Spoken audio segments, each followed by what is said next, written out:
Richard Buneau, bienvenue sur le plateau de Résonance Créole et merci d'avoir accepté cette invitation. Merci Marie Tricot, bonjour et bonjour aux téléspectateurs de VIA TV.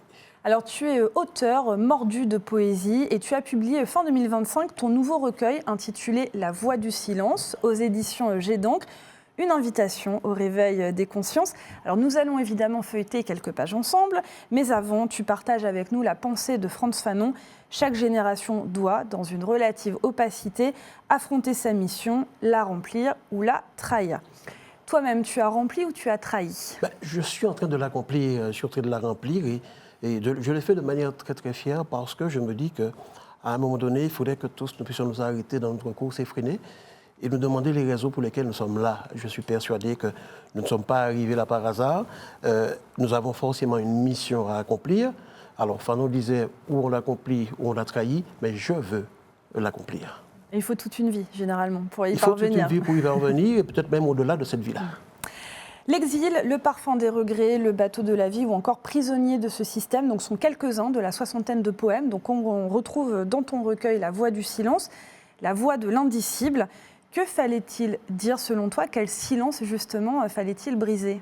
C'est-à-dire, à un moment donné, je me dis qu'il y a tellement de sons autour de nous, tellement de sons en nous, qu'il va falloir les faire taire à un moment donné et puis écouter cette voix intérieure qui nous parle en permanence, qui nous parle tout le temps, mais elle est étouffée par tout ce qui se passe autour.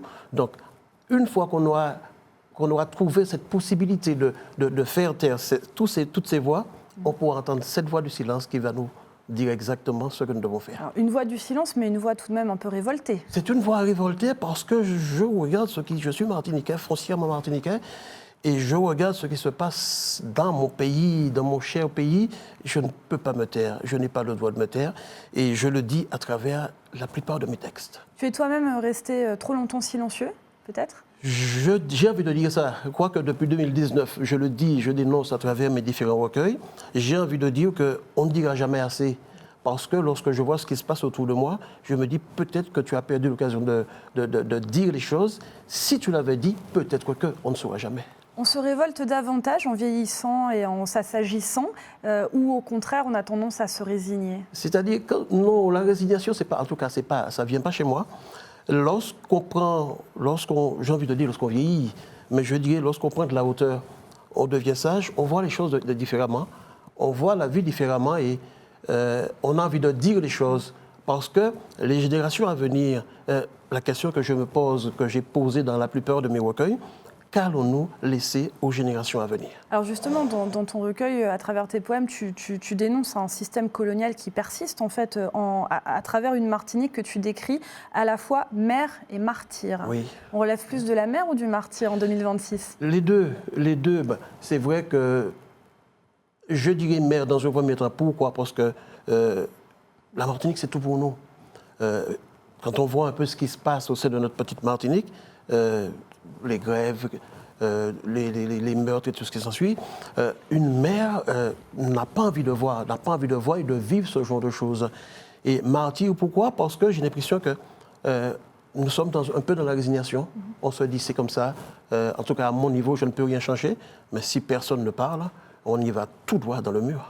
Mais justement, tu considères que c'est aussi le rôle de l'artiste, de l'auteur, d'essayer de changer les choses ? C'est le rôle de l'auteur. Il doit le dire. Le chanteur doit le chanter. Le sculpteur doit le faire. L'auteur doit le faire. On doit le faire. Ce sera jamais une fois de trop.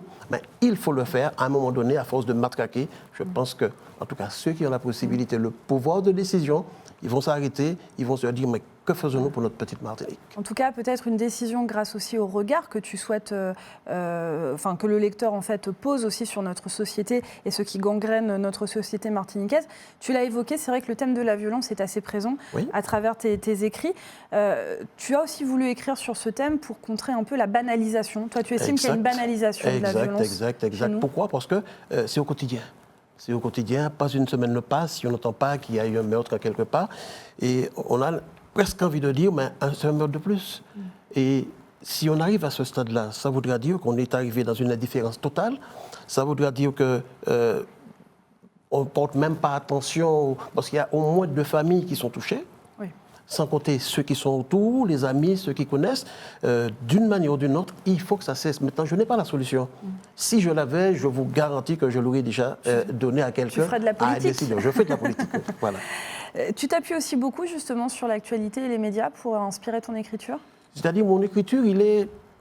Alors, souvent, je dis que c'est Dame Inspiration qui passe me voir, mais ce que moi j'écris, c'est vrai que ça peut venir de la presse, quoique j'analyse énormément avant de me lancer, parce que je veux quand même que ce que j'écris relève de la réalité.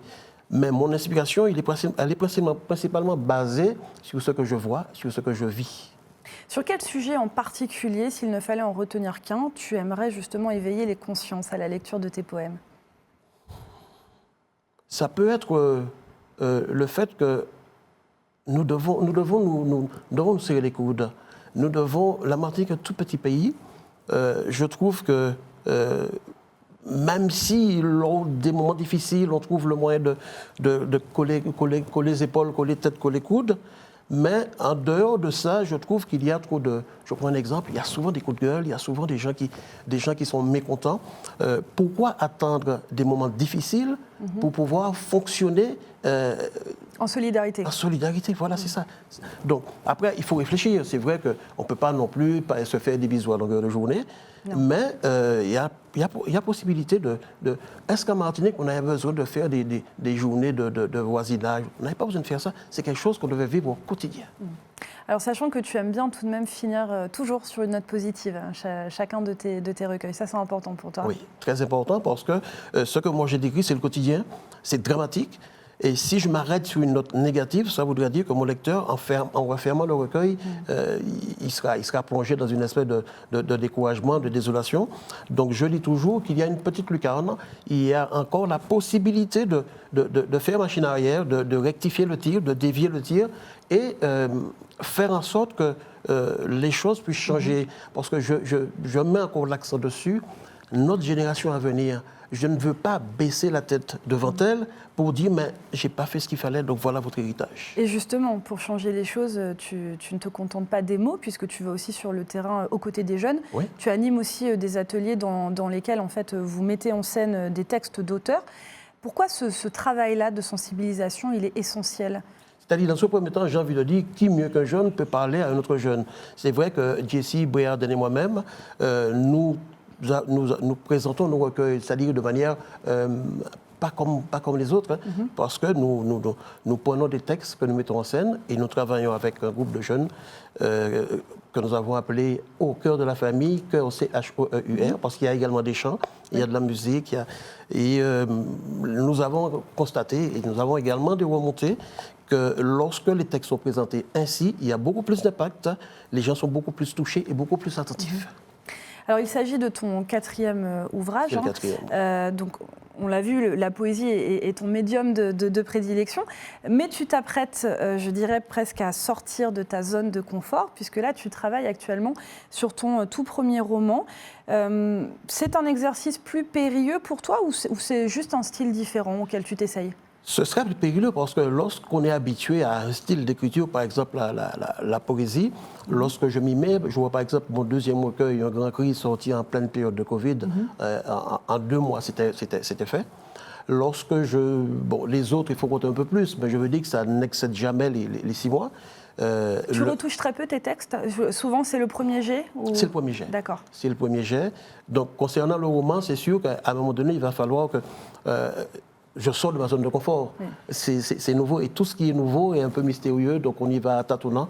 Mais ça avance et ça avance bien. En tout cas, écrire a toujours été un exutoire pour toi. D'ailleurs, tu m'as confié que tu aimais particulièrement la poésie car tu estimes qu'on peut tout dire justement en poésie. On peut tout dire. Mais finalement, on peut aussi tout dire à travers un roman. On peut tout dire à travers un roman, mais ça relèverait peut-être plus un peu de la fiction. D'accord. De la fiction. C'est vrai qu'écrire, pour moi, à un moment donné, c'est un exutoire, mais aujourd'hui, c'est devenu une passion.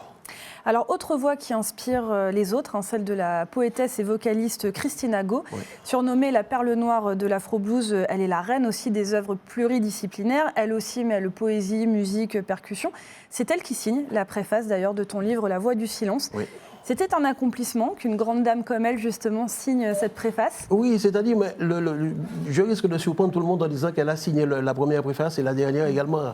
Elle a signé la préface de Ma Réalité, elle signe la préface de un cycle qui se referme. C'est vrai qu'elle a beaucoup compté, elle compte encore beaucoup pour moi, puisque lorsque je participe au concours international La Différence en 2018, elle faisait partie du jury. Lorsque j'ai eu le texte Ma Réalité révélée qui a été primé coup de cœur du jury, elle est venue me voir en me disant non mais il va falloir faire quelque chose avec ce. Est-ce que tu as d'autres textes? Du coup, je me lance. Elle m'accompagne d'une manière ou d'une autre. Mon premier recueil est sorti. Elle signe la préface et les conseils qu'elle me donne jusqu'à maintenant sont des conseils très très précieux. Mais c'est une femme extraordinaire parce que lorsque je vois ce qu'elle fait, je l'ai d'ailleurs surnommée la Superwoman. Tu disais que ça refermait un cycle.